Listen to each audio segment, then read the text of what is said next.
आप किस चीज से सुनते हैं? बताओ, उस अंग का नाम क्या है? कान से। कहां है कान? ये कान नहीं, इससे नहीं सुनते आप, मालूम है कि नहीं? इससे सुनते हो आप? नहीं, इसके अंदर एयर ड्रम, इसके अंदर कान का एक पर्दा है, उससे सुनते हो आप। इससे थोड़ी सुनते हो। ये तो एक मांस का टुकड़ा है। पहलवान देखे कभी ओलंपिक वाले? उनके यहां देखा क्या हुआ होता है? वो बज बज के उनके कान फट फट के मोटे हुए होते यहां से। अगर ये सुनते हैं तो जब वो मोटे हो जाते हैं फिर वो कहां से सुनते हैं? वो तो अंदर से सुनते हैं भाई, इधर से। कान के अंदर जो होल है, यहां एक, वहां अंदर आवाज जाती है, कान का पर्दा उसे रिसीव करके सिग्नल भेजता है, दिमाग में जाते हैं तो आवाज आती है। ये थोड़ी सुनता है। फिर ये बनाया क्यों है? बात तो ये है, प्रभु ने कोई चीज फालतू में तो बनाई नहीं है। अगर मैं इसे हटा दूं, आप कई लोगों का देखोगे एक्सीडेंट में कान उखड़ जाता है, उनके कान होता ही नहीं है, फिर भी वो सुनते हैं। लेकिन परमेश्वर ने बनाया क्यों है फिर ये कान? अगर आप ध्यान से देखें एक पिक्चर में, कान और स्त्री का गर्भ दोनों सेम शेप के होते हैं।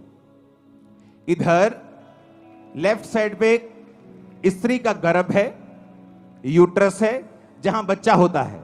बच्चा और कान दोनों सेम शेप के होते हैं। कान और बच्चा और स्त्री का गर्भ दोनों सेम शेप के होते हैं। परमेश्वर ने जब कान अंदर बनाया तो परमेश्वर चाहता था कि इंसान जो है इस बात को समझे कि मैंने कान का बाहरी हिस्सा वो ऐसे भी छोड़ सकता था, लेकिन उसने गर्भ की शेप को लिया और तुम्हारे कान पे चिपका दिया। क्यों? क्योंकि परमेश्वर ने तुम्हें बहुत केयरफुली डिसाइड करने के लिए बोला है कि तुम अपनी लाइफ में क्या सुनोगे और क्या नहीं सुनोगे। क्यों? जब औरत के गर्भ में बीज जाता है तो वो बच्चा पैदा करता है, और जब परमेश्वर ने कहा तुम्हारा कान जो गर्भ की शेप का है, जब इसके अंदर बीज जाएगा, वो चाहे अच्छा बीज हो चाहे बुरा बीज हो। एक चोर का जब शादी होता है तो उसके भी बच्चा होता है। एक जादू टोना तांत्रिक, एक बंदों को मारने वाला एक कातल, जब वो भी शादी करता है तो बच्चा पैदा होता है। एक धर्मी जब शादी करता है तो भी बच्चा पैदा होता है। तो बच्चा अच्छा है या बुरा है, ये निर्भर करता है कि कौन उसे पैदा कर रहा है। परमेश्वर ने तुम्हारे कान को गर्भ के जैसा इसलिए बनाया है कि परमेश्वर कहता है कि कान के अंदर क्या डलेगा, अच्छा या बुरा, ये तुम डिसाइड करोगे। जैसा तुम डालोगे तुम्हारी जिंदगी का फल वैसा ही होगा, अच्छा या बुरा।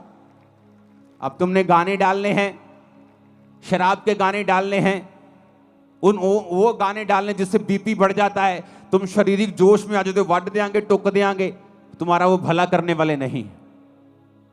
मैं खड़दा, मैं जानदा, मैं आंदा, वो तुम्हारा भला करने वाले नहीं। इसलिए प्रभु ने कहा ध्यान से देखो कि क्या सुनते हो।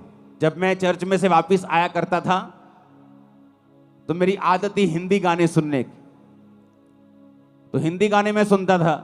और एक दिन पवित्र आत्मा ने मुझे प्रेरित किया, तो मैंने अपने भाई से, क्रिश्चियन भाई से पूछा, मैंने कहा क्या बेनीहीन गाने सुनता है? जैसे मैं हिंदी गाने सुनता हूं, बेनीहीन भी इंग्लिश गाने सुनता है फिल्मों के? कहता नहीं यार, वो नहीं सुनता होगा। मैंने कहा अगर वो नहीं सुनता होगा तो मुझे भी नहीं सुनने चाहिए। अगर मुझे प्रभु में बढ़ना है तो हिंदी गाने सुनता हूं तो मुझे मेरे अंदर वही फीलिंग्स आती हैं। तो अगर वो भी फीलिंग्स आएंगी, चर्च जब मैं जाके सॉन्ग प्रभु का सुनता हूं तो वो आत्मा वाली फीलिंग आती है, तो मैं अपने शरीर को दो चीजों से भर नहीं सकता हूं। एक ही सोते से खारा और मीठा दोनों पानी तो नहीं निकल सकते, तो चुनाव करना पड़ेगा। उस दिन से कैसेट्स होती थी, तब सारी फेंक दी थी, कोई गाना नहीं सुनना। और पवित्र आत्मा कैसे भरता है? जब मैं सॉन्ग सुनता था 2004 से 5 से, जब गीत गाते थे, सॉन्ग सुनते थे, तो वो सॉन्ग सारा हफ्ता दिमाग में बजता था, जब तक अगली मीटिंग नहीं आती थी। 3-4 दिन वो सॉन्ग बज ही जाना आत्मा में, जब तक कोई और सॉन्ग नहीं सुन लेना। तो उस वजह से पवित्र आत्मा से हम भरपूर रहते थे, सब लोग जितने इस नियम के ऊपर चलते थे। किस दोस्त के साथ आप बैठ रहे हो, ऐसा दोस्त जो आपके साथ जब बैठता है, जब आप उठते हैं तो आपका विश्वास कम हुआ होता है, वो आपके अंदर नेगेटिव चीजें डालता है।